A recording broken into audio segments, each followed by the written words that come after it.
Hello friends, how are you? Welcome to Indira civil services with Anuj Patel. हम लोग UPSC pre 2020 और UPPCS pre 2020 के संदर्भ में देख रहे हैं क्या करंट अफेयर्स को।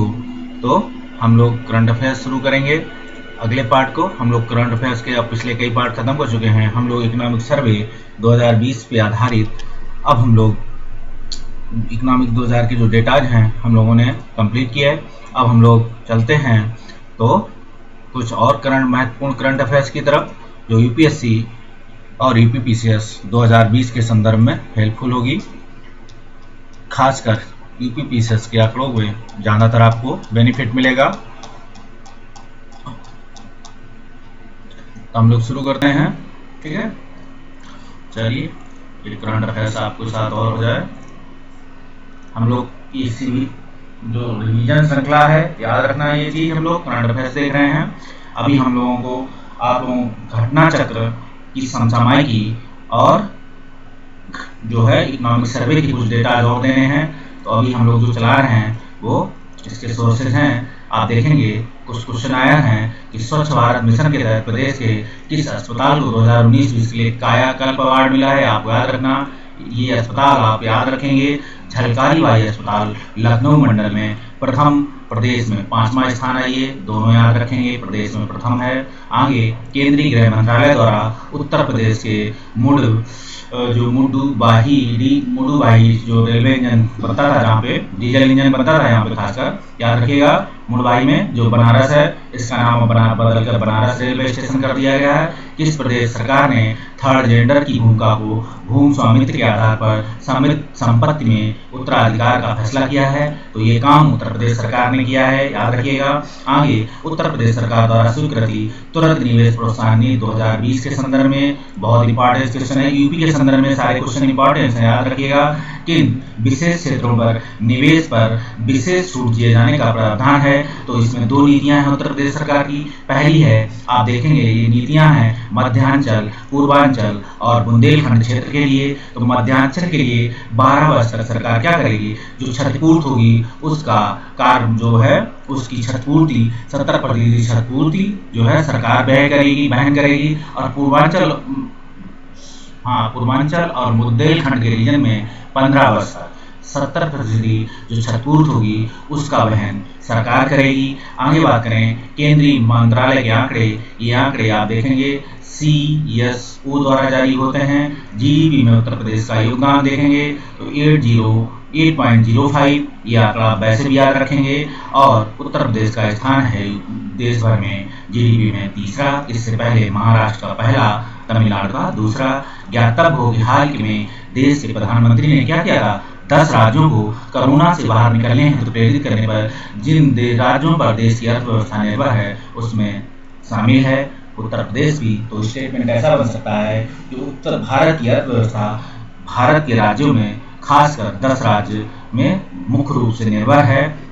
आगे बात करें, आगे क्वेश्चन देखेंगे राष्ट्रपति द्वारा स्वतंत्रता दिवस के अवसर पर प्रदान किए गए 9 सौर चक्रों में से उत्तर प्रदेश के किस हवलदार को यह सौर चक्र प्राप्त हुआ? तो फर्रुखाबाद के थे, ये फर्रुखाबादी हैं, ठीक है। आलोक कुमार को दिया गया है फर्रुखाबाद के, उत्तर प्रदेश के। इसलिए ये क्वेश्चन इंपॉर्टेंट बन जाता है कि सौर चक्र जो 9 लोगों को दिए गए थे उनमें से उत्तर प्रदेश का एक स्थान प्राप्त हुआ उत्तर प्रदेश के एक लोगों को, तो फर्रुखाबाद के आलोक कुमार थे, इन्हें हवलदार के सौर प्राप्त हुआ। राशन कार्डों पर खाद्यान्न वितरण प्रणाली पर अग्रणी राज्य देखेंगे तो उत्तर प्रदेश है। राशन कार्डों पर जो खाद्यान्न वितरण होता है उसमें उत्तर प्रदेश पहले स्थान पे है। वह कंपनी जो उत्तर प्रदेश में 500 करोड़ रुपए के बजाय अब 800 करोड़ रुपए निवेश करेगी, तो ये काम पेप्सी को इंडिया करेगी। आगे इसकी जो वो थी इंदिरा न्यू थी, पर पहले अब देखना पड़ेगा कौन है। यात्रियों की सुविधा के लिए रोडवेज की निगरानी और यात्री फीडबैक की परिवहन निगम ने एक ऐप जारी किया है। ऐप क्या है? रोडवेज की निगरानी और यात्रियों की सुविधा, मतलब निगरानी और सुविधा के लिए परिवहन निगम ने एक ऐप जारी किया है, सुगम यात्रा ऐप। याद रखिएगा, उत्तर प्रदेश को ऐप से खासकर प्रेम है, वो बहुत ज्यादा पूछता है। उत्तर प्रदेश सरकार, मध्य प्रदेश सरकार और ने कान्हा टाइगर रिजर्व तथा पेंच नेशनल पार्क की तर्ज पर किस टाइगर रिजर्व में रिवाइल्डिंग सेंटर खुली जेल खोलने जा रही है? तो पीलीभीत टाइगर रिजर्व है ये, तो उत्तर प्रदेश सरकार भी मध्य प्रदेश के कान्हा टाइगर रिजर्व है और पेंच नेशनल पार्क है, उसकी तर्ज पर टाइगर रिजर्व में क्या है, रिवाइल्डिंग सेंटर मतलब खुली जेल है, रिवाइल्डिंग सेंटर है। तो ये पीलीभीत टाइगर रिजर्व है। याद रखिएगा, इस सेंटर में भटके हुए बाघों को एवं प्रत्यक्ष शावकों को रखा जाएगा। इसमें याद रखना, मतलब जेल का नाम ये मत सोच लेना कि यहाँ मनुष्य रखा जाएगा, यहाँ मतलब टाइगर रिजर्व है तो टाइगर ही रखा जाएगा, या तो उनके जो भटक गए हैं या उनके बच्चों को। आगे बात करें तो देखेंगे आत्मनिर्भर भारत अभियान के तहत घरेलू रक्षा उद्योग क्षेत्र को प्रोत्साहित करने हेतु जो समझौता हुआ है वो भारतीय नौसेना एवं उत्तर प्रदेश सरकार में हुआ है। आप देखेंगे आत्मनिर्भर भारत की बात हो रही है, तो आत्मनिर्भर भारत में अभियान के तहत घरेलू रक्षा उद्योग क्षेत्र को प्रोत्साहित करने हेतु जो समझौता हुआ है वह भारतीय नौसेना एवं उत्तर प्रदेश सरकार में हुआ है। तो Uttar Pradesh industrial expressway authority ईपीडा नौसेना द्वारा गठित नेवल इनोवेशन एंड इंडिजाइनेशन ऑर्गेनाइजेशन के मध्य समझौता हुआ था।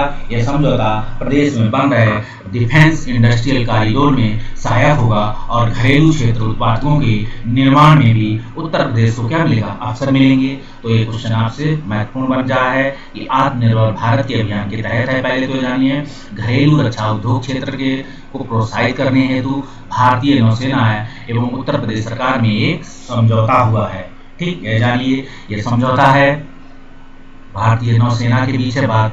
ठीक है, नौसेना याद रखिएगा क्योंकि हो सकता है आपसे आर्मी का नाम ले रहे, लेकिन नौसेना है। Uttar Pradesh industrial expressway authority जिसे हम ईपीडा बोलते हैं, ये ईपीडा का जो मुख्यालय है वो आगे बताएंगे कानपुर में है। नौसेना द्वारा गठित naval innovation and indigenisation organisation के मध्य हुआ है। ठीक है, यह समझौता प्रदेश में बन रहे डिफेंस इंडस्ट्रियल कॉरिडोर में सहायक होगा। घरेलू रक्षा उत्पादों के निर्माण में उत्तर प्रदेश को अवसर मिलेंगे, इससे रोजगार भी मिलेंगे। आगे बात करें किस संस्थान के वैज्ञानिकों ने एडिबल कटलरी तैयार किया गया है। वैज्ञानिकों द्वारा एक एडिबल कटलरी तैयार किया गया है जो डिस्पोजेबल कटलरी से बेहद सस्ता, सुलभ एवं पर्यावरण अनुकूल विकल्प है। तो राष्ट्रीय वनस्पति अनुसंधान संस्थान NBRI द्वारा, देखिए वैसे भी NBRI से उत्तर प्रदेश को वैसे ही प्रेम है। ठीक है, और ऊपर से अभी एक काम हो गया है, तो किस संस्थान के वैज्ञानिकों द्वारा एडिबल कटलरी है तैयार की है। एडिबल कटलरी है जो डिस्पोजेबल कटलरी से बेहद सस्ता है। ठीक है, जो डिस्पोजल कटलरी है आपकी उससे सस्ता भी है और पर्यावरण के अनुकूल भी है। तो ये काम NBRI राष्ट्रीय वनस्पति अनुसंधान संस्थान NBRI द्वारा किया गया है। हम आगे चर्चा करें तो स्वतंत्रता दिवस के अवसर पर राज्यपाल आनंदीबेन पटेल द्वारा कहां पर देश के सबसे बड़े प्लाज्मा सेंटर बैंक, ठीक है ये याद रखिएगा, देश के सबसे बड़े प्लाज्मा सेंटर बैंक का वर्चुअल उद्घाटन किया है। तो KGMU लखनऊ में आप ये क्वेश्चन मान के चलिए आपसे पूछा ही जाना है, मिलने वाला ही है। इन दो क्वेश्चन में तो इन 3 क्वेश्चनों में से आपको एक क्वेश्चन यूपी के करंट अफेयर्स में मिलेगा ही मिलेगा, याद रखिएगा ये। ठीक है, आगे बात करें प्रदेश का वह केंद्रीय विश्वविद्यालय जो शिक्षा मंत्रालय द्वारा सीची के तहत टॉप 10 केंद्रीय विश्वविद्यालय में जो है प्रदेश जो के पहले 3 में से अपनी जगह बनाई है। तो पहला नाम है बाबा भीमराव अंबेडकर विश्वविद्यालय लखनऊ, टोटल देखेंगे 9वां स्थान है। तो प्रदेश का वह केंद्रीय विश्वविद्यालय है जो शिक्षा मंत्रालय द्वारा एक रैंकिंग जारी की गई है।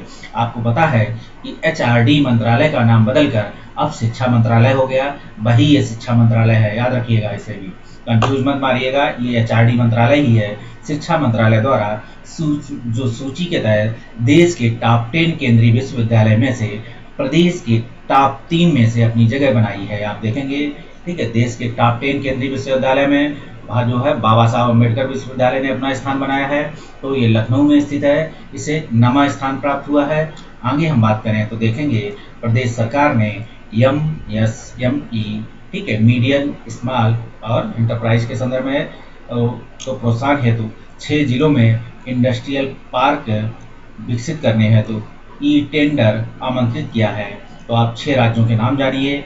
ठीक है। एमएसएमई के प्रोत्साहन हेतु इंडस्ट्रियल पार्क आगरा, कानपुर, मुरादाबाद, वाराणसी, आजमगढ़, गोरखपुर। आपको इसमें से कहीं ना कहीं क्वेश्चन दिखने वाला है, आप याद रखिएगा। आगरा, कानपुर, ठीक, आगरा के बाद चलेंगे कानपुर, ठीक, कानपुर के बाद आएंगे मुरादाबाद, मुरादाबाद के बाद जाएंगे वाराणसी, और आप इसे अपने हिसाब से बैठा सकते हैं कि आगरा से चले मुरादाबाद पहुंचे, मुरादाबाद से पहुंचे कानपुर, कानपुर से पहुंचे वाराणसी, वाराणसी से पहुंचे गोरखपुर, और गोरखपुर से पहुंचोगे आजमगढ़। इस तरीके से ले सकते हो। तो कानपुर, वो आगरा, कानपुर, मुरादाबाद, वाराणसी, आजमगढ़ और गोरखपुर। यहाँ जो इंडस्ट्रियल पार्क विकसित ये टेंडर हैं सरकार की। एमएसएमई नीति 2017 है में इंडस्ट्रियल पार्क खोलने का प्रावधान है। आप ये भी नीति याद रखें किस सन की है, 2017 की है। गौतम बुद्ध नगर, गाजियाबाद को छोड़कर उत्तर प्रदेश में कहीं भी न्यूनतम एकड़ क्षेत्रफल पर जो है एमएसएमई पार्क स्थापित किए जा सकते हैं। गौतम बुद्ध नगर और गाजियाबाद छोड़कर प्रदेश में कहीं भी न्यूनतम 20 एकड़ क्षेत्र पर जो है, न्यूनतम एरिया इसका है वो 20 एकड़ है, याद रखिएगा। एमएसएमई पार्क स्थापित किए जा सकते हैं। तो कुछ स्टेटमेंट ऐसा भी आपसे पूछ सकते हैं, उत्तर प्रदेश में किसी भी जिले में ये स्थापित किया जा सकता है जिसका एरिया न्यूनतम 20 एकड़ हो क्षेत्रफल। लेकिन आप देखेंगे पूरे उत्तर प्रदेश में सिर्फ 2 डिस्ट्रिक्ट ऐसे आते हैं जहां आप इन्हें स्थापित नहीं कर सकते हैं। वो एनसीआर के 2 जिले हैं, गौतम बुद्ध नगर और गाजियाबाद, याद रखिएगा इसे। इसलिए क्वेश्चन यहाँ बन सकता है, मुख्यमंत्री योगी आदित्यनाथ द्वारा प्रदेश के किन स्थानों पर संपत्ति क्षति दावा अधिकरण की बात हो रही है। ये संपत्ति क्षति दावा अधिकरण के गठन की मंजूरी लखनऊ व मेरठ में है दी गई है। तो संपत्ति क्षति दावा अधिकरण की बात करेंगे तो आप देखेंगे लखनऊ क्षति दावा अधिकरण जो है 3 माह के अंदर सार्वजनिक और निजी संपत्ति के हानि की क्षतिपूर्ति की अपील की जा सकती है। तो लखनऊ क्षति दावा अधिकरण 3 माह के अंदर करेगा। आगे बात करें, अगर अधिकरण को 30 दिन में विलंब को माफ करने का अधिकार होगा। अधिकरण को सिविल न्यायालय की शक्तियां होंगी, ठीक है, याद रखिएगा। इसके बाद निर्णय अंतिम होगा, इसका निर्णय अंतिम होगा, ये याद रखने। प्रदेश में किसी जुलूस, आंदोलन, विरोध प्रदर्शन पर संपत्ति क्षतिपूर्ति होते फैसला लिया जा सकता है, ठीक है। तो आप देखेंगे ये आपने देखा, इस क्वेश्चन को बता सकते हैं, या आदित्यनाथ का स्पेसिफिक एरिया है। इस एरिया पे आदित्यनाथ योगी आदित्यनाथ अच्छा काम करते हैं। आपको पता है एक राजनीतिक व्यक्ति हैं वो, तो उन्होंने क्या किया है, प्रदेश में जिन स्थानों पर संपत्ति क्षति दावा अधिकरण के गठन को मंजूरी दी है, ये मंजूरी उन्होंने उस समय के दौरान को देखते हुए दी है जब का पर उत्तर प्रदेश में बहुत सारी सरकारी संपत्ति को क्षति पहुंचाई थी। उसको देखते हुए योगी आदित्यनाथ ने क्या हुआ, एक गठन को मंजूरी दी है, संपत्ति क्षति दावा अधिकरण। इसी संदर्भ में देखेंगे ये लखनऊ एवं मेरठ में है, याद रखिएगा। ये जो क्वेश्चन मैं बता रहा हूँ यहाँ से आपको यूपी स्पेशल में क्वेश्चन दिखेंगे करंट अफेयर्स में। तो लखनऊ क्षति दावा अधिकरण 3 माह के अंदर सार्वजनिक या निजी संपत्ति को हानि की क्षतिपूर्ति की अपील की जा सकती है, जो आप 3 माह के अंदर कर सकते हैं। दूसरा, 30 दिन के विलंब पर को माफ की का अधिकार होगा। अधिकरण को 30 दिन के विलंब को जो है माफ करने का भी अधिकार होगा अगर 30 दिन हो रहा है। और आगे देखेंगे अधिकरण को सिविल न्यायालय की शक्तियां और निर्णय उसका अंतिम। ये स्टेटमेंट आप खास कर याद रखिएगा। ये तो सिविल जो है शक्तियां हैं और अंतिम निर्णय की शक्ति है उसके बाद।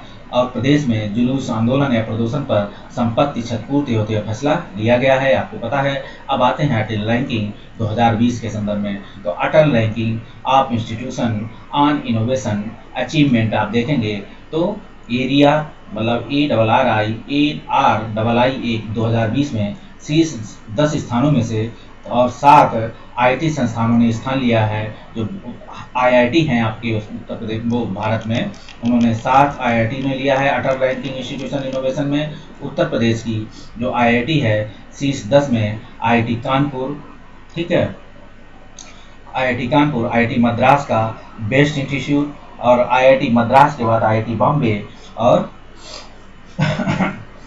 आप देखेंगे मद्रास के बाद बॉम्बे, बॉम्बे के बाद दिल्ली का स्थान रहा है, ठीक है। तो शीर्ष 10 में आईआईटी कानपुर का स्थान है, ठीक है, और आईआईटी मद्रास को बेस्ट इंस्टीट्यूट दिया गया है। फिर इसके बाद मद्रास के बाद बॉम्बे है। तो मद्रास आप देखेंगे अटल रैंकिंग में सबसे ज़्यादा अच्छी यूनिट जो आईआईटी है वो मद्रास की है, फिर बॉम्बे की है, फिर दिल्ली की है, याद रखिएगा इसे। और आगे, उत्तर प्रदेश सरकार द्वारा राष्ट्रीय शिक्षा नीति 2020 को सफल क्रियान्वयन हेतु कितने सदस्यीय टास्क फोर्स का गठन करने की किया गया इसकी अध्यक्षता में? तो आप देखेंगे 17 सदस्यीय है, मुख्यमंत्री दिनेश शर्मा की अध्यक्षता में गठित की गई है। ठीक है, ये उत्तर प्रदेश सरकार ने निर्णय लिया है। आगे बात करें, कोरोना की 40 लाख से ज़्यादा जांच करने वाला प्रदेश का राज्य बना है, तो उत्तर प्रदेश है। प्रदेश सरकार ने कितने आईआईटी को निजीकरण की तैयारी कर ली है? तो 40 आईआईटी को वो निजीकरण में थोपने जा रहा है। पहले चरण में 16 और दूसरे चरण में आप देखेंगे 24 आईआईटी जा रहे हैं। ठीक है, और आगे बात करें, प्रदेश का सबसे बड़ा 400 हेक्टेयर क्षेत्रफल में डिफेंस कॉरिडोर बनेगा, तो ये अलीगढ़ में बनेगा, याद रखिएगा। यूपी का पेड क्वेश्चन आपको मिल सकता है मेरी समझ में। बुंदेलखंड के जल संकट से निपटने के लिए उत्तर प्रदेश ने जो है किस देश के साथ प्लान ऑफ कॉरपोरेशन पर हस्ताक्षर किए हैं? तो आप देखेंगे इजराइल के। बुंदेलखंड के जल संकट से निपटने के लिए उत्तर प्रदेश सरकार ने किस देश के साथ जो है प्लान ऑफ कॉरपोरेशन पर हस्ताक्षर किए हैं? ठीक है, तो बुंदेलखंड में जल संकट से निपटना है। बुंदेलखंड में देखेंगे कि पानी की समस्या है, तो उत्तर प्रदेश ने एक जो है प्लान ऑफ जो है कॉरपोरेशन पर क्या किए हैं? हस्ताक्षर किए हैं जल संकट से निपटने हेतु। तो ये काम उसने इजराइल के साथ किया है। आगे बात करें, निर्यात एवं कारोबार बढ़ाने हेतु उत्तर प्रदेश सरकार ने क्या काम किया? किस देश के भारतीय राजदूतों से वीडियो कॉन्फ्रेंसिंग के द्वारा बात की है? तो निर्यात एवं कारोबार बढ़ाने के लिए उत्तर प्रदेश सरकार ने जो है भारतीय दूतावास से वीडियो कॉन्फ्रेंसिंग फ्रांस से की है। ठीक है, याद रखिएगा। इन मतलब हम आपको बता रहे हैं कि 21 से लगा के 24 क्वेश्चन, 4 क्वेश्चन में से आप देखिएगा एक क्वेश्चन आपको मिलेगा, पक्का है। आगे बात करें, आपको हम 25 क्वेश्चन करंट अफेयर्स के तैयार करके देने हैं जो आपके एग्जामिनेशन में सीधे सीधे दिखें। बाकी आप कर लीजिएगा, जितने आए 25 हम कराएंगे। ठीक, या जितने हो जाएं, 30 हो जाएं आपसे तो 30 करवा देंगे। और उत्तर प्रदेश दिवस के अवसर पर किस सीमेंट कंपनी द्वारा पृथ्वी को हरा भरा बनाने हेतु जो है फ्रेंड्स ऑफ अर्थ अभियान का ऐलान किया है? तो हाइडलबर्ग सीमेंट कंपनी है जिसने क्या काम किया है? ये पृथ्वी को हरा भरा बनाने हेतु फ्रेंड्स ऑफ अर्थ का अभियान लॉन्च किया है। महिलाओं एवं बच्चों के प्रति होने वाले अपराधों को दृष्टिगत को रखते हुए प्रदेश सरकार ने किस संगठन के गठन का निर्णय लिया है? तो महिला एवं बाल सुरक्षा संगठन का उत्तर प्रदेश सरकार ने क्या हुआ? गठन करने का निर्णय लिया है। और किसके अपराधों के दृष्टिकोण को रखते हुए, महिलाओं एवं बच्चों के प्रति जो अपराध हो रहे हैं उनको दृष्टिकोण को रखते हुए उत्तर प्रदेश सरकार ने महिला एवं बाल सुरक्षा संगठन का जो है निर्णय लिया है। याद रखिएगा, क्वेश्चन महिला बच्चों से स्पेशल है, इसलिए जो है दोनों ही क्वेश्चन बहुत इंपॉर्टेंट हैं। आगे, किस नई नीति के तहत प्रदेश सरकार अब पूरे देश में इलेक्ट्रॉनिक्स हब को विस्तार करेगी? ठीक है, एक नीति है भारत उत्तर प्रदेश सरकार की, तो उसके तहत अब वो क्या करेगी?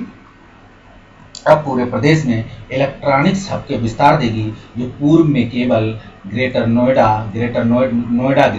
और यमुना तक सीमित था। ये इलेक्ट्रॉनिक नीति विनिर्माण नीति 2020 है, याद रखिएगा, एकदम नई नीति है। आपसे क्वेश्चन पूछने की संभावना ज़्यादा रहेगी, प्रबल है। आगे बात करें, कोरोना महामारी के मद्देनजर उत्तर प्रदेश कृषि जो मुख्यमंत्री कृषक दुर्घटना कल्याण योजना है, ठीक है, कोरोना महामारी के तहत एक योजना निर्धारित की गई थी। आप देखेंगे तो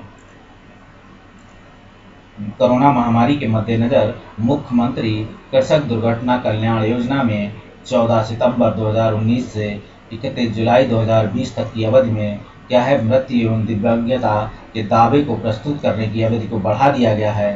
तो ये 2.5 महीने को कोरोना महामारी का दौर चल रहा है। मुख्यमंत्री ने कृषक दुर्घटना कल्याण योजना में जो 14 सितंबर 2019 से लागू की गई थी, तो आप याद रखिएगा कि मुख्यमंत्री कृषक दुर्घटना कल्याण योजना 2019 की है। 31 जुलाई 2020 तक की अवधि में मृत्यु, ठीक है, ये योजना में जो 14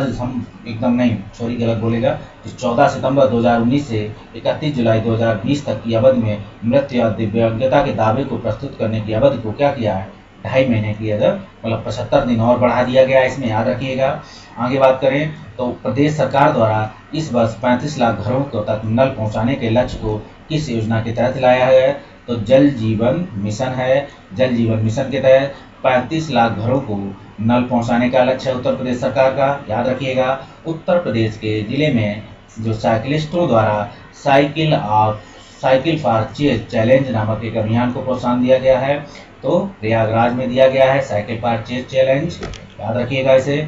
आगे देखें उत्तर प्रदेश में, तो उत्तर प्रदेश में वर्ष 2020-21 हेतु धान का समर्थन मूल्य था, आप देखेंगे साधारण धान है 1668 है, वो 1868, और ए ग्रेड धान के लिए 1888 रुपये प्रति कुंटल है, याद रखिएगा दोनों प्रति कुंटल है। साधारण 1868, ए ग्रेड में वो 1888 है। आगे उत्तर प्रदेश की बात करें अगर, तो उत्तर प्रदेश सूक्ष्म लघु एवं मध्यम उद्यम अवस्थापना एवं संचालन है तो अधिनियम को मंजूरी दी गई है। ये क्या है, ये लघु सूक्ष्म लघु एवं मध्यम, तो यही MSME है, आप देखेंगे। तो अब प्रदेश में कोई भी MSME इकाई लगाने हेतु आवेदन में 72 घंटे की स्वीकृति मिल जाएगी, 72 घंटे में स्वीकृति मिलेगी। इसके अगले 900 दिनों तक उद्यमों को किसी भी सरकारी विभाग से कोई अनुमति लेने की जरूरत नहीं होगी। आगे बात की गई है कि ऐसे अधिनियम में, ठीक है, 72 घंटे में मिलेगी, 900 दिन तक आप फिर कहीं नहीं जाएंगे। इस नए अधिनियम में 15 लाख बेरोजगार को सृजित करने का लक्ष्य है, ठीक है, याद रखिएगा। 29 विभागों से 80 प्रकार की NOC तत्काल मिलने की आवश्यकता नहीं होगी, ठीक है। जो 29 विभाग हैं उनसे 80 प्रकार की एक NOC लेनी होती है, वो तत्काल आवश्यकता अब नहीं रहेगी, ऐसा उन्होंने अधिनियम को मंजूरी दी है। पूछ लीजिएगा, उत्तर प्रदेश स्पेशल में क्वेश्चन इंपॉर्टेंस अपना स्थान बनाए रखता है, दोनों ही ध्यान में रखिएगा। यूपी डिफेंस कॉरिडोर में तो मतलब 120 mm की गन है के उत्पादन में निवेश का मन किस जर्मन कंपनी ने बनाया है, तो आप देखेंगे ये जर्मन कंपनी लिखा होना चाहिए, तो जर्मन कंपनी ने बनाया है, ठीक है। तो रक्षा क्षेत्र की जर्मन कंपनी रीन मेटल ने किया है, ये मन बनाया है, मतलब किया नहीं है। आगे देखेंगे, प्रवासी भारतीयों के साथ सतत संवाद स्थापना इन्वेस्टमेंट यूपी के तहत यूपी निवेश बढ़ाने एवं प्रवासी भारतीयों की समस्या समाधान के उद्देश्य से किस राज्य के प्रवासी भारतीय विभाग द्वारा एक वेब पोर्टल शुरू किया गया है, आरंभ किया गया है, तो उत्तर प्रदेश के प्रवासी भारतीय विभाग द्वारा ये जारी किया गया है। आप देखेंगे प्रवासी भारतीयों के साथ सतत संवाद स्थापना इन्वेस्टमेंट यूपी के तहत यूपी जो पूंजी निवेश बढ़ाने प्रवासी भारतीयों के समस्या समाधान के उद्देश्य से किस राज्य के प्रवासी भारतीय विभाग द्वारा एक वेब पोर्टल के शुभारंभ देखेंगे, तो उत्तर प्रदेश के प्रवासी भारतीय विभाग द्वारा ये पोर्टल जारी किया गया है। आगे बात करेंगे, प्रदेश का कौन सा विश्वविद्यालय ऑनलाइन शिक्षा को प्रभावी बनाने हेतु स्लेट ऐप लॉन्च करेगा, तो लखनऊ विश्वविद्यालय है ये। स्लेट ऐप जो है, स्लेट आप देखेंगे जैसे नेट होता है UGC कराती है, वैसे ही स्टेट लेवल पे क्या होता है, स्लेट होता है। तो स्लेट कौन लॉन्च करेगा, लखनऊ विश्वविद्यालय। Strategic learning application transformative education, ये स्लेट का पूरा नाम है, याद रखिएगा। Strategic learning application for transformative education. प्रदेश का कौन सा विश्वविद्यालय ऑनलाइन शिक्षा को प्रभावी बनाने के हेतु जो स्लेट ऐप है उसको लॉन्च करेगा, ऐसी बात है। प्रवासी भारतीयों के साथ सतत जो संवाद स्थापना इन्वेस्टमेंट यूपी के तहत पूंजी निवेश बढ़ाने और प्रवासी भारतीयों को क्या नाम है, समस्या समाधान के उद्देश्य से किस राज्य के प्रवासी भारतीय विभाग द्वारा एक वेब पोर्टल जो है क्या शुभारंभ किया जाएगा, तो उत्तर प्रदेश की प्रवासी भारतीय विभाग द्वारा ऐसा किया जाएगा, याद रखिएगा। मीट ऐप में छात्रों गूगल मीट, जूम आदि को डाउनलोड किए बिना विश्वविद्यालय के कंटेंट वीडियो लेक्चर उपलब्ध होंगे, याद रखिएगा। कंटेंट वीडियो और लेक्चर उपलब्ध होंगे स्लेट में। आगे देखेंगे, गरीब सवर्णों को सरकारी नौकरियों में आरक्षण देने हेतु उत्तर प्रदेश सरकार ने विपक्ष विरोध के बावजूद कौन सा विधेयक पारित किया है, तो उत्तर प्रदेश लोक सेवा आर्थिक रूप से जो है कमजोर वर्गों के लिए विधेयक 2020। सरकारी नौकरियों में गरीब सवर्णों को 10% आरक्षण है, ये आरक्षण उत्तर प्रदेश ने बाद में लॉन्च किया था, पहले ये सेंट्रल गवर्नमेंट ने इसे अप्लाई किया, फिर उत्तर प्रदेश ऐसा करने वाला शायद पहला राज्य था। आगे बात करें, प्रदेश में कहां पर भारतीय लघु उद्योग विकास बैंक सिडबी के नए मुख्यालय का शिलान्यास, आप देखेंगे तो सिडबी का मुख्यालय है जो प्रदेश में कहां पर भारतीय लघु विकास उद्योग विकास बैंक सिडबी जिसे बोलते हैं, तो गोमती नगर विस्तार में है। स्वावलंबन केंद्र के नाम से जाना जाएगा सिडबी का मुख्यालय, याद रखिएगा। आपको ये यूपीएससी में पूछा जा सकता है, लेकिन संभावना कम है, लेकिन यूपी पीसीएस के लिए तो ये पार्ट क्वेश्चन है, याद रखिएगा। प्रदेश के विश्वविद्यालय में सर्जिकल ऑन्कोलॉजी विभाग द्वारा, मतलब ये कैंसर से रिलेटेड है, ध्यान रखिएगा, ठीक है। आप ऑन्कोलॉजी विभाग है, सर्जिकल भी है, द्वारा कीमोथेरेपी के पश्चात कैंसर मार्फिंग हेतु स्वदेशी मार्कर विकसित किया गया है, तो ये बीएचयू ने किया है, ठीक है। ये उपलब्धि है, तो प्रदेश के संदर्भ में भी है और भारत के भी संदर्भ में है। आप देखेंगे प्रदेश के किस विश्वविद्यालय के सर्जिकल ऑन्कोलॉजी विभाग द्वारा कीमोथेरेपी के पश्चात कैंसर मार्किंग हेतु एक स्वदेशी मार्कर विकसित किया गया है, यह बीएचयू है। इसके मार्किंग क्षेत्र में 250 रुपये का खर्च आएगा, ठीक है। ऐसा बहुत सिंपल है, आप देखेंगे इसे, बहुत इंपॉर्टेंट क्वेश्चन था ये। रिकॉर्ड बनाया प्रजाति के पौधों रोपकर विश्व 240 जनपदों में से 8 जो हैं उत्तर प्रदेश के हैं। उत्तर प्रदेश ने प्रजाति के 240 जनपदों में जो है 8 पौधे रोपकर रिकॉर्ड बनाया प्रजाति के पौधों को रोककर, ठीक है। तो इस श्रेणी में कीर्तिमान विश्व में पहली बार बनाया गया है। गिनीज बुक ऑफ रिकॉर्ड में मानक तय किया गया है कि प्रजाति 150, लेकिन वन विभाग ने प्रजातियों का 240 रोककर जो है अपने नाम किया है। अब हम आपको बताते हैं, इसमें कुछ ग्रामेटिकल मिस्टेक है, तो चलते हैं कि एक उत्तर प्रदेश ने जो विभिन्न प्रकार की प्रजाति के पौधों को जो रोपा है वो 240 जनपदों में, ठीक है। 240 जो प्रजातियां होंगी तो उनको, और 8 जनपदों में है।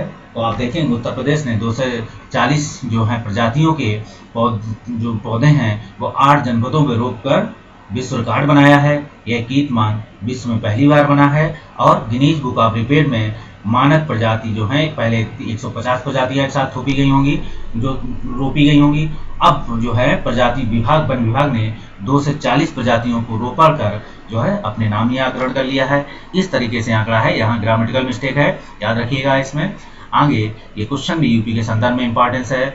वन डिस्ट्रिक्ट वन प्रोजेक्ट के तहत ओडीओपी योजना फ्लिपकार्ट ने जारी की है, ध्यान रखना। फ्लिपकार्ट ने उत्तर प्रदेश के राज्य के साथ जो है वन डिस्ट्रिक्ट वन प्रोजेक्ट जो है योजना के साथ एक समझौता ज्ञापन पर हस्ताक्षर किए हैं। इस समझौते के तहत देखेंगे कारीगरों, बुनकरों, शिल्पकारों ने फ्लिपकार्ट समर्थ पहल पर के दायरे में लाया जाएगा, ठीक है। कारीगरों, बुनकरों, शिल्पकारों को जो है फ्लिपकार्ट के समर्थ पहल के दायरे में लाया जाएगा। फ्लिपकार्ट समर्थ पहल कारीगर, बुनकरों और शिल्पकारों को प्रशिक्षण देगा।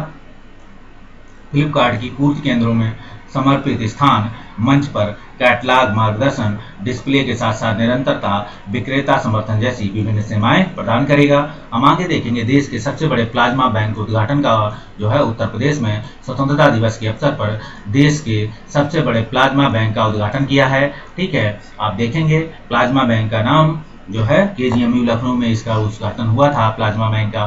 तो उत्तर प्रदेश ने स्वतंत्रता दिवस के अवसर पर ये सबसे बड़े प्लाज्मा बैंक का उद्घाटन किया। King George medical university KGMU में देश के सबसे बड़े प्लाज्मा बैंक खुल गया। ये यूपीएससी यूपीपीसीएस दोनों के संदर्भ में इंपॉर्टेंस है। राज्यपाल आनंदीबेन पटेल ने जो है स्वतंत्रता दिवस की थीम पर इसका वर्चुअल उद्घाटन किया था। आगे देखेंगे उत्तर प्रदेश सरकार के रेलवे स्टेशन का नाम बदलकर जो है बनारस गया है, तो गृह मंत्रालय द्वारा किया गया है काम। तो गृह मंत्रालय द्वारा उत्तर प्रदेश के मुडुवाही जो मुड़ीबाह है रेलवे स्टेशन है बनारस का, उसका नाम बदलकर अब किसने कर दिया है, बनारस रेलवे स्टेशन कर दिया गया है। ये काम किया है गृह मंत्रालय द्वारा, याद रखिएगा। यूपीएससी के संदर्भ में अगर पूछा जाएगा कि इसे किस मंत्रालय द्वारा किया गया है तो पूछा जाएगा वाराणसी जिले में स्थित इस रेलवे स्टेशन का नाम बदलने के अनुरोध पर केंद्र सरकार को राज्य सरकार को भेजा गया था, ठीक है। तो गृह मंत्रालय द्वारा उत्तर प्रदेश के, तो आप देखेंगे ये काम जो है वाराणसी जिले में स्थित इस रेलवे स्टेशन का नाम बदलने का अनुरोध जो है केंद्र सरकार को राज्य सरकार केंद्र सरकार राज्य सरकार को भेजा गया था। आगे इसमें कई सारी ग्रामेटिकल मिस्टेक हैं। इलेक्ट्रॉनिक विनिर्माण नीति के संदर्भ में देखते हैं। उत्तर प्रदेश में इलेक्ट्रॉनिक विनिर्माण नीति की शुरुआत की गई है, 2020 है, याद रखिएगा। लक्ष्य 5 साल में 40,000 करोड़ रुपए का निवेश है। आगे इस नीति का उद्देश्य है बुंदेलखंड और पूर्वांचल में विकास, और इस नीति का उद्देश्य है उत्तर प्रदेश को एक वैश्विक इलेक्ट्रॉनिक हब, और इसके अलावा इस नीति में कोविड-19 के संकट के बाद अपने निवेशकों को भारत में स्थानांतरित करने, अंतर्राष्ट्रीय निवेशकों को आकर्षित करने की नीति रहेगी। सारे स्टेटमेंट ठीक हैं उत्तर प्रदेश के संदर्भ में। आगे पर बात करें बुंदेलखंड जल संकट को हल करने के लिए साझेदारी, आप देखेंगे उत्तर प्रदेश ने बुंदेलखंड जल संकट को हल करने के लिए इजराइल के साथ एक साझेदारी की है। आप दोनों ही सहयोग से योजना पर हस्ताक्षर हुए हैं। इस योजना का उद्देश्य बुंदेलखंड सूखा प्रभावित क्षेत्रों में जल संकट की समस्या का समाधान करना। आगे बात करें अगर हम चर्चित जो हैं व्यक्ति अगस्त 2020 फेमस पर्सनालिटीज के संबंध में देखेंगे, अंतर्राष्ट्रीय नियुक्तियां, भारत सरकार के नवनियुक्त पदाधिकारी, उपलब्धि और निधन, तो देखेंगे प्रधानमंत्री के निजी सचिव की नियुक्ति हुई है, तो आईएएस अधिकारी 2010 के बैच के हैं, ठीक है। सचिव चंद्र साहा जो है ये निजी सचिव नियुक्त हुए हैं। वे वर्तमान में प्रधानमंत्री कार्यालय के उप सचिव पद पर रहते थे। रजत भाटिया का ने संन्यास की घोषणा ली, तो रजत भाटिया देख लीजिए। रजत भाटिया भारतीय घरेलू ऑलराउंडर, ठीक है। अब रजत भाटिया ने क्या किया है, क्रिकेट के सभी फॉर्मेट से लिया है, पूछा जा सकता है। महेंद्र सिंह धोनी ने लिया है, ठीक है, याद रखना। क्वेश्चन अगर पूछा जाएगा तो महेंद्र सिंह धोनी के संदर्भ में पूछा जाएगा, याद रखिएगा। उन्होंने 1999-2000 में तमिलनाडु से अपने करियर की शुरुआत की थी और उन्होंने अपना अधिकांश क्रिकेट दिल्ली के लिए खेला। भारतीय प्रतिभूति विनिमय बोर्ड सेबी के चेयरमैन अजय त्यागी का कार्यकाल, तो भारतीय प्रतिभूति विनिमय बोर्ड सेबी के चेयरमैन आप याद रखना अजय त्यागी जी हैं। कार्यकाल इनको 18 माह तक बढ़ा दिया गया है। उनका कार्यकाल 1 सितंबर 2020 से फरवरी 2020 तक के लिए बढ़ाया गया है, ठीक है, याद रखिएगा। सितंबर 2020 से जो है फरवरी 2020 तक, तो 18 माह के लिए है। स्टेटमेंट पर ध्यान मत दीजिए, स्टेटमेंट गलत दिया हुआ है। फिर आगे बात करें भारत के नियंत्रक एवं महालेखा परीक्षक, आप देखेंगे यहाँ सितंबर 2020 के बाद में है, तो हाँ फरवरी 18 माह इसमें जोड़ के आप जोड़िए तो 22 तक जाएगा, याद रखिएगा इसे, ठीक है। 21-22 के आगे बात करें तो आप देखेंगे कि भारत के नियंत्रक एवं महालेखा परीक्षक गिरीश चंद्र बनाए गए हैं मुर्मू। पहले ये कौन थे, जो है जम्मू कश्मीर के लद्दाख रीजन के क्या थे, दो थे जो प्रशासक या उपराज्यपाल, लेकिन अभी वहाँ पे उन्हें बनाया गया है मनोज सिन्हा को। इन्हें अब भारत के 14वें नियंत्रक महालेखा परीक्षक बना दिया गया, कैग बनाया गया है। गिरीश चंद्र मुर्मू जम्मू कश्मीर के पहले उपराज्यपाल थे, ये जम्मू कश्मीर के थे। उन्होंने हाल ही में इस्तीफा दिया। उन्होंने राजीव महेश का मतलब कैग में पहले राजीव महेश थे, अब गिरीश मुर्मू का स्थान आ गया है, याद रखिएगा। इंपॉर्टेंस है यूपी के संदर्भ में। नियंत्रक एवं महालेखा परीक्षक एक संवैधानिक पद है। आगे ये कार्य करता है सरकारी खातों में धन व्यय की जांच करेगा सीएजी के, और सीएजी केंद्र और राज्य सरकार दोनों से सार्वजनिक खातों के आकस्मिक निधि का परीक्षण करता है, ठीक है। आगे कंटिजेंसी फंड की बात कर रहे हैं। आगे सीएजी के कार्यकाल 6 वर्ष का होता है, याद रखिएगा। नियुक्ति पर फिर नियुक्त 6 वर्ष या नियुक्ति अधिकारी 65 वर्ष की आयु तक होता है। आगे भारत सरकार की रिपोर्ट जो है राष्ट्रपति को और राज्य सरकार की रिपोर्ट राज्यपाल को देता है। यहाँ से यूपीएससी और पीसीएस दोनों के संदर्भ में क्वेश्चन बन सकता है, याद रखिएगा इसे। आगे जम्मू कश्मीर के उपराज्यपाल मनोज सिन्हा जो है नियुक्त किए गए हैं। गिरीश चंद्र मुर्मू का स्थान लिया इन्होंने, और जम्मू कश्मीर के पहले उपराज्यपाल गिरीश चंद्र मुर्मू को, जिन्हें हाल ही में इस्तीफा दिया, इन्हें कैग का प्रमुख बनाया गया है। आगे केंद्रीय रिजर्व पुलिस बल, आप देखेंगे ये बहुत महत्वपूर्ण प्रश्न नहीं है, इसे छोड़ सकते हैं आप। आगे फिर भी आप पीएस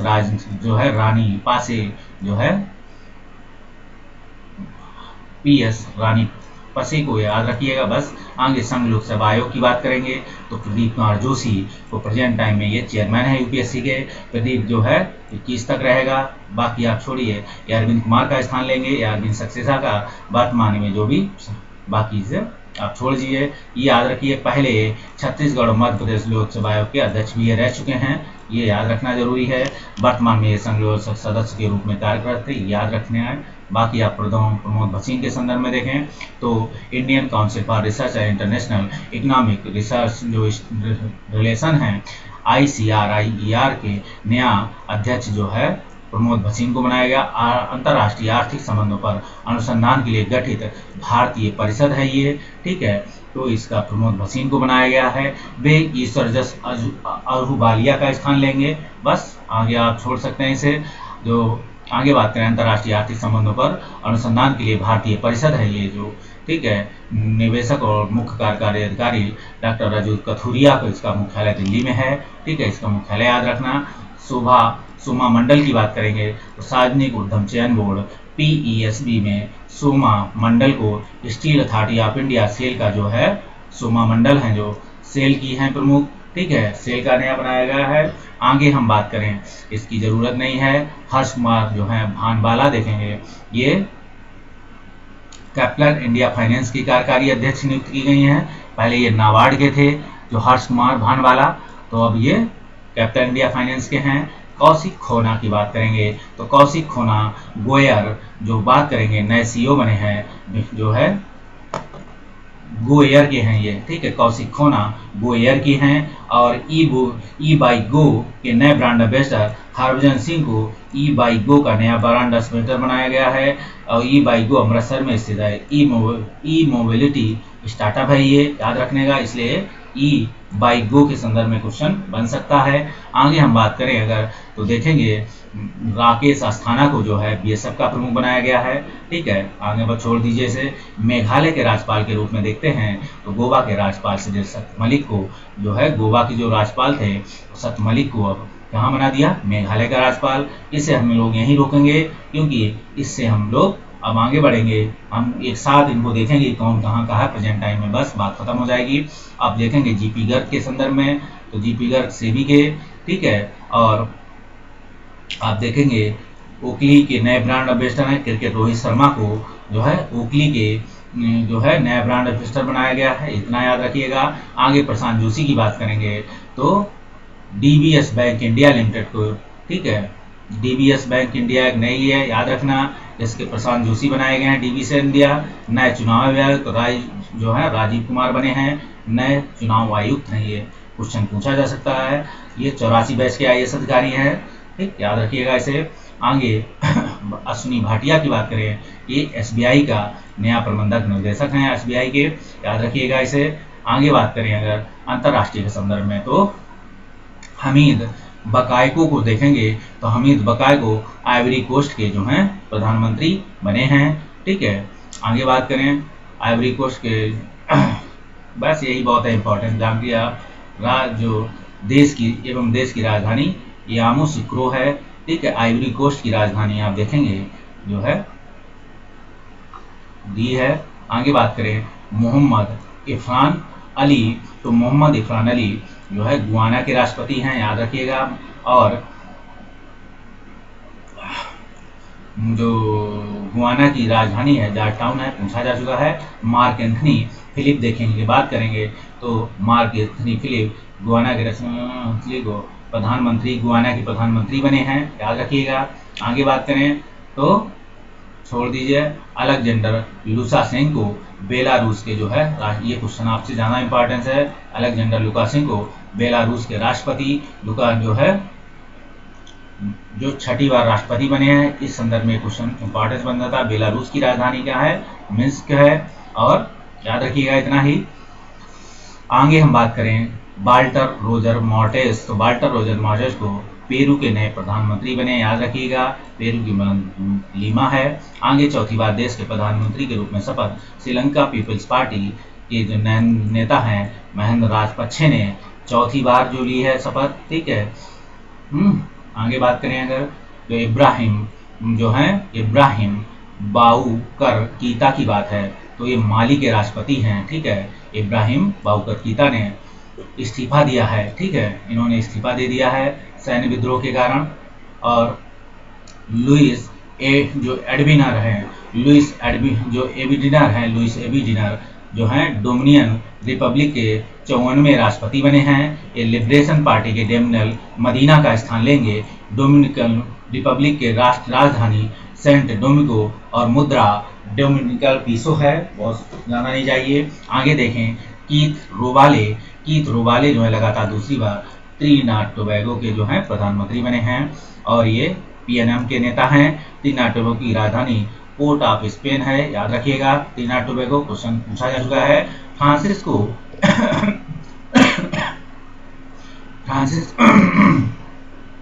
फ्रांसिस्को एसियू जो है जो गिनी के द्वारा जो प्रधानमंत्री बनाए गए हैं और इक्वेटोरियल गिनी की राजधानी मलाबो है, याद रखना।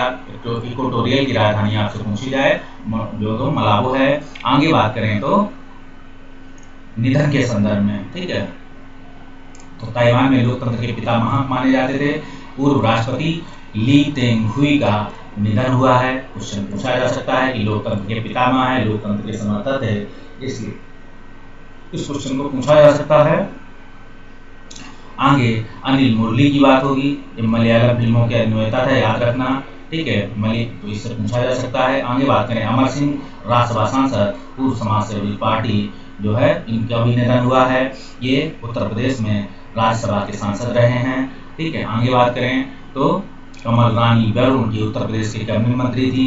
कमल रानी वरुण को कोविड-19 के कारण निधन हुआ और जो है वे राज्य सरकार में तकनीकी शिक्षा मंत्री थी, वो विधायक घाटमपुर से थी। आगे बात करें पूछा जा सकता है, उत्तर प्रदेश का क्वेश्चन है यूपी स्पेशल, और वो कैबिनेट मंत्री भी रही थी, ठीक है, इसलिए मंत्री रही थी, मंत्री काल में उनका कोविड-19 में जो है मृत्यु हुई। आगे बात करें रंगमंच कलाकार एवं महान शिक्षक इब्राहिम अलकाजी, तो इब्राहिम अलकाजी को देखेंगे तो भारतीय नाट्य कला के सबसे लंबे समय तक सेवा करने वाले निर्देशक थे। आगे बात करें 1966 में पद्मश्री पुरस्कार, 91 में पद्म भूषण और 2010 में भारत का दूसरा सर्वोच्च नागरिक पुरस्कार पद्म भूषण से सम्मानित किया गया है। 66 में पद्मश्री पुरस्कार, 91 में पद्म भूषण, 2010 में देखेंगे अगर तो भारत का दूसरा सर्वोच्च नागरिक पुरस्कार पद्म विभूषण से सम्मानित किया गया है। ऐसा इब्राहिम अलकाजी ने किया है।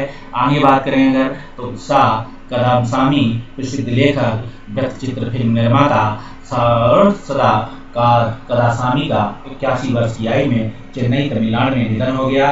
तो आगे बात करेंगे जो सदा कदासामी के प्रसिद्ध लेखक, वृत्तचित्र फिल्म निर्माता और कदासामी के 81 वर्ष की आयु में चेन्नई तमिलनाडु में निधन हो गया है। आगे देखें उन्होंने अपना उपन्यास जो है वाराणसी कमीशन पर साहित्य अकादमी पुरस्कार जीता था।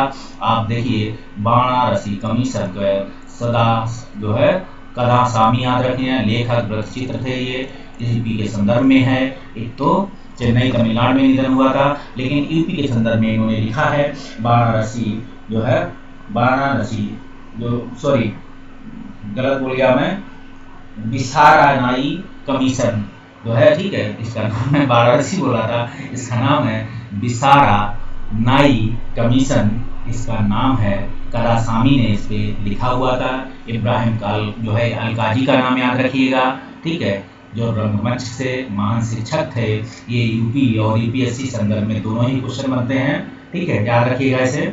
आगे हम बात करें अगर तो देखेंगे विलियम किर्क, इंग्लिश की बात है, ये computer engineer William Kirk English जो दुनिया के पहले कंप्यूटर माउस के सह आविष्कार थे। ये क्वेश्चन भी आपसे यूपी के संदर्भ में बनता है।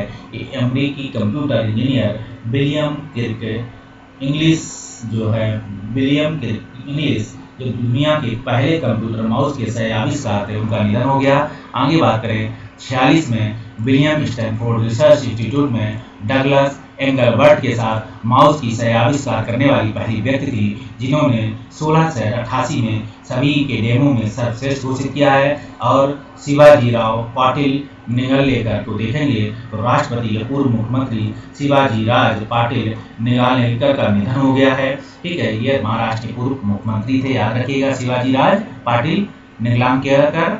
और आगे छोड़ दीजिए कौन क्या था, सादिया देहलवी की बात करेंगे। ये प्रसिद्ध लेखिका थी, सामाजिक कार्यकर्ता थी, इनका निधन हुआ है। सादिया देहलवी की लिखी पुस्तक है the Sufi courtyard, Sufism the heart of Islam, ठीक है।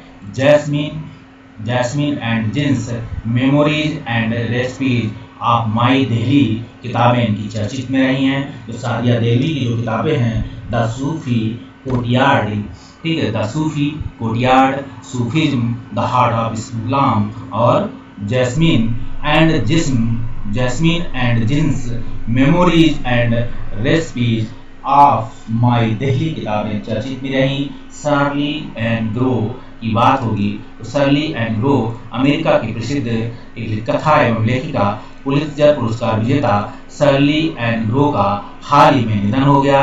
65 में उन्होंने क्या है, कीपर ऑफ हाउस के कीपर ऑफ द हाउस के लिए पुलित्जर पुरस्कार से सम्मानित किया है। 65 में keeper of the house Pulitzer पुरस्कार। तो शार्ली एंड ग्रो अमेरिका की प्रसिद्ध लेखिका, पुलित्जर पुरस्कार विजेता शार्ली एंड ग्रो का हाल ही में निधन हुआ है, याद रखें आप इसे। आगे हम बात करें जिस्म हैरिस का नाम, तो WWE की रेसलर जेम्स हैरिस उर्फ कमला जो है, ये रेसलर जिस्म कमला हैरिस का 70 साल में जो है निधन हो गया है। आगे देखेंगे युगांडा की जो है जॉइंट्स में प्रसिद्ध थी, ठीक है, जॉइंट्स आप देखेंगे विरोधियों से लड़ते थे ये। आगे आप बहुत इंपॉर्टेंस नहीं है। मैनी तोम्बी सिंह भारतीय फुटबॉलर थे। मैनी तोम्बी सिंह का निधन हुआ। पूर्व डिफेंडर मोहन बागान से खेलते थे। आप मनी तोम्बी सिंह को ध्यान रखें, ये फुटबॉलर थे, पूछा जा सकता है आपसे। पर्सनालिटीज में जानू ह्यूम की बात होगी तो ह्यूम लगा है तो उत्तरी आयरलैंड के हैं, राजनेता थे, पूर्व नोबेल शांति पुरस्कार विजेता भी थे। याद रखिएगा कि जॉन ह्यूम को जो है नोबेल शांति का नोबेल मिला था, निधन हो गया। आयरलैंड में संघर्ष को समाप्त करने में उनकी भूमिका के लिए डेविड ट्रिम्बल के साथ जो है नोबेल शांति पुरस्कार से सम्मानित किया गया था। 98 में 1970 में social democratic and labour party SDLP के संस्थापक सदस्य। ठीक है, आगे देखेंगे G.K. मेनन का साहब, तो देखिए G.K. मेनन थे। मेनन वो मत चले जाइए, वो वाले मेनन, ये दूसरे मेनन है, ठीक है। तो वरिष्ठ खेल पत्रकार G.K. मेनन का हाल ही में निधन हुआ है। ये खेल पत्रकार थे, Indian express, the times of India के साथ काम किया है। उन्होंने क्लब स्तर पर क्रिकेट खेला भी है। और देखें चुनुक्कारा रामनकुट्टी का, तो चुनुक्कारा रामनकुट्टी का निधन हो गया है। मलयालम भाषा के कवि गीतकार थे, 76 फिल्मों के साथ 200 गीत लिखे। 2015 में केरल संगीत नाटक अकादमी के गुरु श्रेष्ठ पुरस्कार से सम्मानित किया गया है। अब राहत इंदौरी की साहब देखेंगे, आप याद रखिएगा मलयालम भाषा के कवि थे, इतना बहुत है, बाकी आप छोड़ सकते हैं। राहत इंदौरी प्रसिद्ध शायर थे, ठीक है, बॉलीवुड के गीतकार भी रहे हैं। चेतन चौहान का नाम देखेंगे, पूर्व क्रिकेटर थे, उत्तर प्रदेश के कैबिनेट मंत्री भी थे। चेतन चौहान का कोविड-19 के संक्रमण के कारण इनकी घटना घटी, मृत्यु हुई थी। चेतन चौहान के पास सैनिक कल्याण, होमगार्ड और PRD नागरिक सुरक्षा मंत्रालय थे। चौहान उत्तर प्रदेश के अमरोहा से 91 से 98 तक 2 बार लगातार सांसद रहे, पूछा जा सकता है। 81 में उन्होंने अर्जुन पुरस्कार भी जीता था। आगे देखेंगे तो पंडित जसराज का नाम आएगा। भारतीय शास्त्रीय संगीत गायक पंडित जसराज का हाल ही में निधन हुआ है, पूछा जा सकता है आपसे। वर्ष 75, 99, 2000 में क्रमशः पद्मश्री, पद्म भूषण, पद्म विभूषण से सम्मानित किया गया है। पद्मश्री, पद्म भूषण, पद्म विभूषण 2 से। और निशिकांत कामत की बात होगी, फिल्म निर्माता अभिनेता निशिकांत कामत का निधन हुआ है। आप देखेंगे उन्होंने अपने निर्देशन की शुरुआत 2005 में मराठी फिल्म जो है डोंबिवली से फास्ट से की थी, ठीक है। निशिकांत कामत हैं जो मराठी फिल्म है डोंबिवली फास्ट से की थी, जिसने मराठी में जो है सर्वश्रेष्ठ फीचर फिल्म का राष्ट्रीय पुरस्कार जीता। निशिकांत ने बॉलीवुड की कुल लोकप्रिय फिल्मों में फोर्स, दृश्यम, मदारी का निर्देशन भी किया। इसके साथ साथ उन्होंने डैडी, रॉकी, हैंडस फिल्मों के साथ भी अभिनय किया है। आप याद रखिएगा कि दृश्यम, मदारी में निर्देशन और उन्होंने डैडी, रॉकी, हैंडसम फिल्मों में अभिनय भी किया है। अब रसेल की बात होगी तो रसेल की दुनिया की पहली डिजिटल तस्वीर स्कैन करने वाली कंप्यूटर वैज्ञानिक, पिक्सल का आविष्कार करने वाले रसेल किर्थ का जो है निधन हुआ है। उन्होंने क्या क्या किया है, देखिए दुनिया की पहली डिजिटल तस्वीर को स्कैन करने वाले कंप्यूटर वैज्ञानिक पिक्सल का आविष्कार किया है इन्होंने, इसलिए इंपॉर्टेंस बनता है, ठीक है। अपने बेटे को छोटी ब्लैक बाइट डिजिटल इमेज बनाई, कंप्यूटर में स्कैन की गई पहली इमेज थी ये। ठीक है, पिक्सल डिजिटल डॉट्स होते हैं जिनका उपयोग फोटो, वीडियो और फोन के साथ कंप्यूटर स्क्रीन पर प्रदर्शन करने के लिए किया जाता है। आगे बात करें, उन्होंने दुनिया का पहला प्रोग्रामेबल कंप्यूटर की बात करेंगे जो विकसित किया। दुनिया का पहला प्रोग्रामेबल कंप्यूटर सैक की बात है। स्टैंडर्ड ईस्टर्न ऑटोमेटिक कंप्यूटर को विकसित किया है। एंजेला बक्सटन की बात होगी, ब्रिटेन के स्टार टेनिस खिलाड़ी एंजेला जो है बक्सटन का निधन हुआ है। समानता के अधिकार की समर्थक थी ये, इसलिए आपसे पूछा जा सकता है। टेनिस खिलाड़ी थी एंजेला बक्सटन, ब्रिटेन की थी स्टार टेनिस खिलाड़ी, ये समानता के अधिकार की समर्थक थी। और रोलैंड गैरास के विलंबन में जो है इन्होंने डबल खिताब जीते थे। आप ये एक टेनिस खिलाड़ी हैं, याद रखिएगा। तो इस तरह से रसेल कृत का आप ध्यान रखेंगे। ये सभी क्वेश्चन आपको पूछे जाएंगे, कहीं ना कहीं मिलेंगे आपको, यूपी में मिले, यूपीएससी में मिले। गोपाल स्वामी कस्तूरी रंगन की बात होगी, भारतीय क्रिकेटर भी रहे हैं, याद रखिएगा।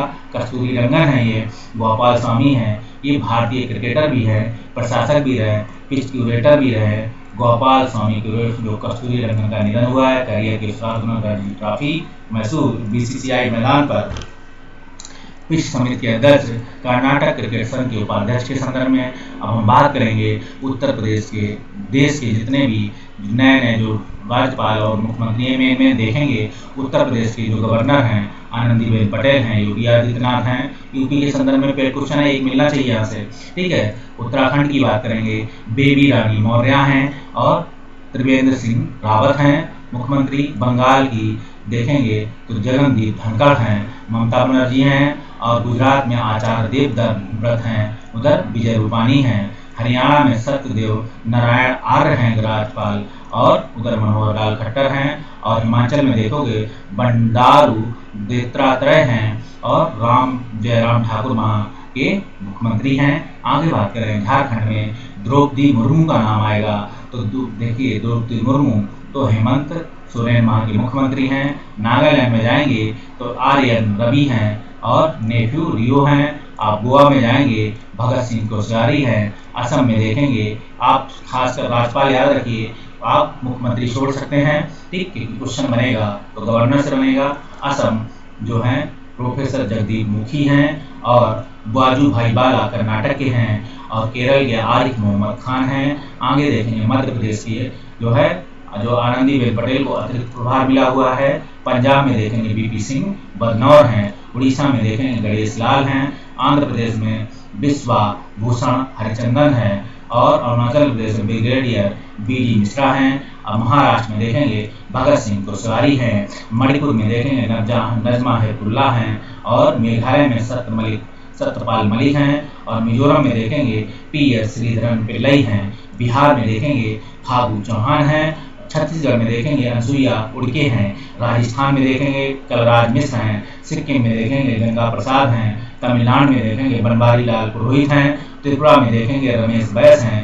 और तेलंगाना में देखेंगे डॉक्टर तमिलिसाई सौंदरराजन हैं।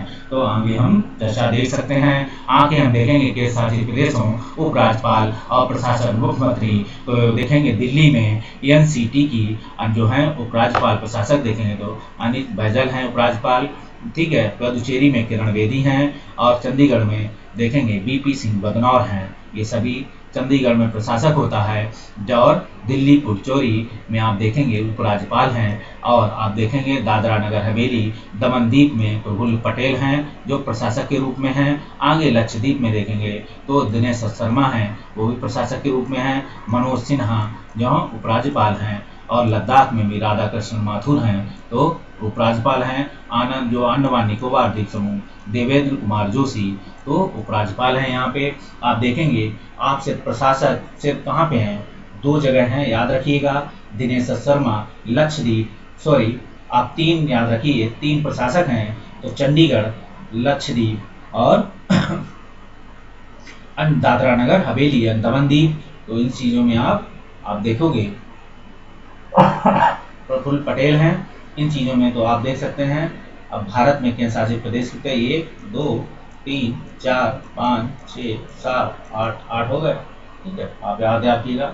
आगे बात करें, ये आपको बहुत इम्पोर्टेंस तो नहीं है, ठीक है, ये कि आप देखिएगा नियंत्रक महालेखा परीक्षक नए बने हैं, लोकपाल याद रखिएगा पिनाकी चंद्र घोष हैं, ठीक है, 2 महान्यायवादी वेणुगोपाल हैं। ये 3 क्वेश्चन आपसे बनते हैं। बाकी आप मुख्य निर्वाचन आयुक्त भी आपसे पूछा जा सकता है, सुनील अरोड़ा हैं, और मुख्य न्यायाधीश शरद अरविंद बोबड़े हैं, याद रखिएगा, ये पूछा जा सकता है। लोकसभा अध्यक्ष ओम बिरला हैं। लोकसभा आपको बता ही देते हैं, देखिए राष्ट्रपति उपराष्ट्रपति आपको पता ही है, ठीक है, सभापति आपको पता ही है, राज्यसभा के उपसभापति हरिवंश नारायण सिंह होते हैं। लोकसभा अध्यक्ष आपको पता ही है ओम बिरला हैं। उच्चतम न्यायालय के मुख्यमंत्री शरद अरविंद बोबड़े हैं। मुख्य निर्वाचन आयुक्त सुनील अरोड़ा हैं। अन्य निर्वाचन आयुक्त में देखेंगे अभी राजीव कुमार नए नियुक्त हुए हैं, सुशील चंद्रा, अशोक लावासा, और हैं नियंत्रक महालेखा परीक्षक गिरीश चंद्र मुर्मू हैं। लोकपाल जो देखेंगे तो न्यायमूर्ति पिनाकी चंद्र घोष हैं। ऐसा लोकपाल के संदर्भ में है। आगे बात करें तो अटॉर्नी जनरल ऑफ इंडिया महान्यायाधीश तो के वेणुगोपाल हैं। चीफ डिफेंस स्टाफ देखेंगे जनरल बिपिन चंद्र रावत हैं। Solicitor general of India Tushar Mehta हैं। राज्यसभा में विपक्ष के नेता गुलाम नबी आज़ाद हैं। आप देखेंगे नीति आयोग के संदर्भ में तो प्रधानमंत्री नरेंद्र मोदी और उपाध्यक्ष डॉक्टर राजीव कुमार और मुख्य कार्यकारी अधिकारी अवतार दास आपसे पूछा जा सकता है। आगे अगर हम बात करें इसमें तो विधि आयोग आपको दिख रहा है कहीं, आप देखेंगे 21वें विधि आयोग के अध्यक्ष हैं BS चौहान, और आप देखेंगे वित्त आयोग के अध्यक्ष, ठीक है, 15वां वित्त आयोग के NK सिंह हैं ये। और बाकी आपको दिख रहा कुछ इसमें, आपको इसमें बाकी देखने वाला है केंद्रीय सतर्कता आयुक्त। आप ये 3 क्वेश्चन याद रखेंगे, बाकी आप छोड़ सकते हैं, ठीक। तो आप देख सकते हैं संजय कोठारी जो हैं केंद्रीय सतर्कता आयुक्त हैं, और 15वें वित्त आयोग हैं NK सिंह, 14वें के YV रेड्डी थे, 21वें के न्यायमूर्ति BS चौहान थे। हम आगे बात करें भारतीय विमानपत्तनम प्राधिकरण जो है आप केंद्रीय के तक्षक CBDT आगे बात होगी तो आप देखेंगे, हम आगे बात करेंगे तो देखेंगे इस पे, ठीक।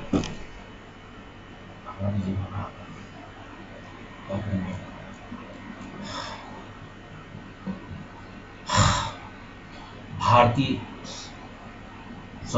मैं कहीं बात करने लगा तो आपसे बात करने वक्त तो भारतीय विमान प्राधिकरण AII जरूरी नहीं है। आगे बात करें तो जो भारतीय विशिष्ट पहचान प्राधिकरण देखेंगे पंकज कुमार हैं। भारतीय के पंकजन आयुक्त विवेक जोशी हैं। सेबी जो है अजय त्यागी हैं। आगे देखेंगे तो भारतीय बीमा विनियामक प्राधिकरण सुभाष चंद्र मुखुंतिया हैं। आगे बात करें अगर हम तो इस वीडियो को हम लोग यहीं रोकते हैं, अगले वीडियो की तरफ मिलेंगे, तब तक के लिए बाय बाय, रिवाइज करिए।